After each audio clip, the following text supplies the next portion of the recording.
शिरोळ विकास आघाडी आणि जनसंघर्ष आघाडी या दोन्ही आघाड्यांनी एकत्रित येऊन जयसिंगपूर विकास पॅनेल आम्ही जाहीर केलेलं आहे।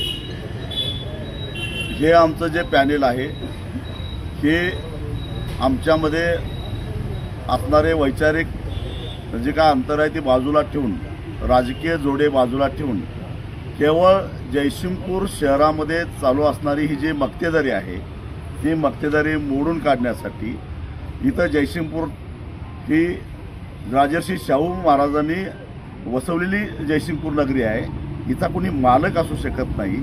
जयसिंगपूरकर हेच या जयसिंगपुराचे मालक आहेत, परंतु मालक म्हणून जे काही इथं वावरत आहेत आणि हे शहर म्हणजे आपल्या बापजाद्यांचंच शहर आहे अशा पद्धतीचा जी भूमिका ते वटवत आहेत ते मोडून काढण्यासाठी म्हणून यापूर्वीसुद्धा जनतेतून 2 वेळा आम्ही नगराध्यक्ष निवडून आणलेले आहेत। त्यांना एकदाही निवडून आणता आलेलं नाही आणि आत्तासुद्धा आमच्या या जयसिंगपूर विकास पॅनेलचाच नगराध्यक्ष निवडून येणार आहे आणि बहुमतानं त्यांना बहुमत देणारे नगरसेवक घेऊन निवडून येणार आहे।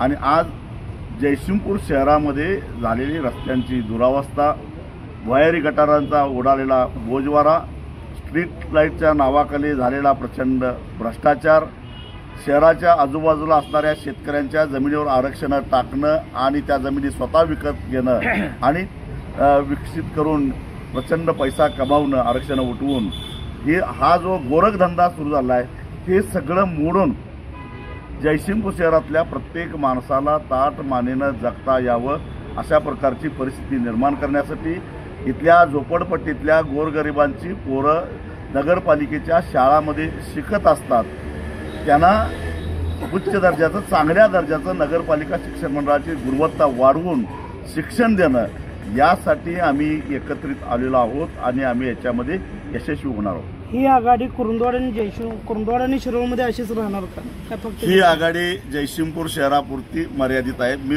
मगाशी स्पष्ट केलं की ही आम्ही एकत्रित येऊन केलेली आहे।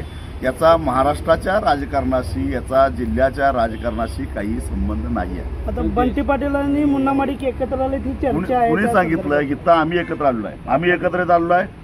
हे म्हणजे फेविकल का जोडा आहे, कुठे का नाही आहे। थोडक्यात महाविकास आणि भाजपच एकत्र आलंय असं म्हणायचं। असा काही मी काय सांगितलं, पक्षीय जोडे बाजूला काढून महाराष्ट्र जिल्ह्याच्या राजकारणाचा, राज्याच्या राजकारणाचा काही संबंध या आघाडीशी नाही आहे। स्थानिक पातळीवर जयसिंगपूर शहरामध्ये आमूलाग्र बदल करायचं या विचारांना आम्ही एकत्रित आलेलो आहोत। तुमच्या आघाडीला बंटी पाटलांचा आणि मुन्ना माडकांचा पाठिंबा आहे का? ही आघाडी स्थानिकांची आघाडी आहे। याला कुणाचाही पाठिंबा किंवा विरोध असायचं काही कारण नाही। आम्ही सगळ्यांनी एक विचाराने एकत्रित येऊन ही आघाडी केली आहे। उद्या सभा झाली तर, जर सभा झाली तर जिल्ह्याचे नेते येणार, प्रदेश पातळीवरचे, जिल्हा पातळीवरचे नेते प्रचाराला येणार नाही। आम्ही स्टार प्रचारक आहोत। गेल्या टर्नला ज्यावेळेस विरोधी आघाडीला घवघवीत यश दिलं, 1 नगराध्यक्षासह 10 नगरसेवक दिले, पण सत्ता आली नव्हती। ठीक आहे, विरोधी आघाडीला सत्ता आली नव्हती, पण विधानसभेमध्ये जयसिंगपूर नगरपालिकेच्या सभागृहामध्ये एक विरोधक म्हणून जिवंत भूमिका पाहिजे होती नगरसेवकाची, ती झाली नाही। आता परत विरोधक जोमानं कामाला लागल्यात आणि राहतील का त्यांनी तसं? जयसिंगपूर मतदारांनी काय विचार करावा? जयसिंगपूरच्या जनतेनं आम्हाला घवघवीत यश मिळवून द्यावं, आम्हाला बहुमत द्यावं। आम्ही जो काही आम्हाला अपेक्षित असणारा जो विकास आहे तो आम्ही करून दाखवू। यापूर्वी त्यांना अनेक वेळा संधी मिळालेली आहे।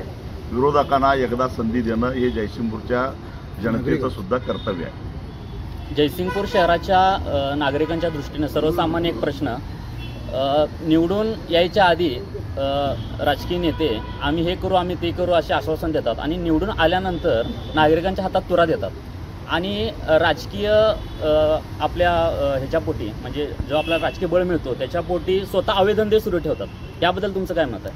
असं काही होणार नाही आहे। आम्ही 3-4 इथं जे काही प्रमुख आहोत, आम्हाला एकदा जयसिंगपूरच्या जनतेनं घवघवीत बहुमत मिळवून द्यावं आणि त्यांच्या काही तक्रारी असतील त्या आम्ही जरी सभागृहात नसलो तरी त्याला उत्तर द्यायला आम्ही 3-4 बांधील आहोत, हे आम्ही देतो। जयसिंगपूर शहराची जी आता निवडणूक आहे नगरपालिकेची, ही बघायला गेली तर ही निवडणूक जयसिंगपूर शहरासाठी आहे की यड्रावकरांच्या विरोधात आहे? जयसिंगपूर शहरासाठी आम्ही देशभर काम केलेलं आहे. एका कुठल्याही व्यक्ती आमच्या दृष्टीनं महत्वाची नाही आहे. दादा पण कुरुंदवाड शहरातल्या माणसाला चांगल्या पायाभूत सुविधा देणं, शहरातल्या माणसाला गरीब माणसाला शिक्षणाच्या संध्या उपलब्ध करून देणं आणि भ्रष्टाचारमुक्त शहर करणं ही आमची काही जबाबदारी आहे आणि म्हणून याच्यामध्ये आम्ही भाग घेतलेला आहे. सर, निवडून आलेल्या उमेदवारांनी तुम्ही अंकुश कसं ठेवणार? आम्ही सगळ्या उमेदवारांच्याकडून प्रतिबंधपत्र लिहून घेतोय. मागच्या वेळी जी चूक झाली ती आता व्हायला नको. होणार नाही आणि त्यांच्यावर अंकुश आम्ही निश्चितच ठेवू. बंधपत्र आम्ही प्रत्येक उमेदवाराकडून लिहून घेतोय.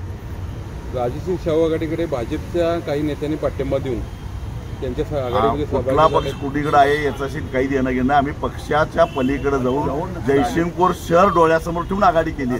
राजू शेट्टी साहेबांनी मला वाटतं सविस्तर सांगितलेलं आहे. परत एकदा मी फक्त हेडलाईन तेवढीच सांगतो. जयसिंगपूरच्या विकासासाठी बाकीचे सगळे पक्षीय मतभेद वगैरे बाजूला ठेवून जयसिंगपूरच्या विकासासाठी आम्ही एकत्र आलेलो आहे. आणि हा प्रयोग पूर्वी 7-8 वर्षापूर्वी आम्ही केला होता. काही थोडक्यात आम्हाला जर नगरसेवकांचं पाठबळ मिळालं असतं त्यावेळेला तर त्या गेल्या वेळेच्या चुका आम्ही निश्चितपणानं दुरुस्त करू आणि बहुमतानं नगराध्यक्ष अधिक आमचे बहुमताची बेरीज निश्चितपणानं होईल. या ठिकाणी एकत्र यायला लागलाय आणि शिरोळ आणि कुरुंदवाडमध्ये भाजप स्वतंत्र लढत आहे. हे मतदारांना पटेल का? तुम्ही कोणते मुद्दे घेऊन तिथं जाणार? प्रत्येकाचे विषय वेगवेगळे असते स्थानिक पातळीवरचे. शिरोळमध्ये सुद्धा आम्ही आघाडीच्या पातळीवर लढा लागलोय. कुरुंदवाडामध्ये आम्ही स्वतंत्र भारतीय जनता पक्ष म्हणून लढा लागलोय आणि तिथं काँग्रेस पण दुसऱ्या बाजूला पूर्ण काँग्रेसच्या पक्षावर लढा लागले. एक लक्षात घ्या, स्थानिक जे आता ह्या निवडणुकींचा हेच काय हेडलाईन काय आहे? स्थानिक स्वराज्य संस्थेच्या निवडणुका.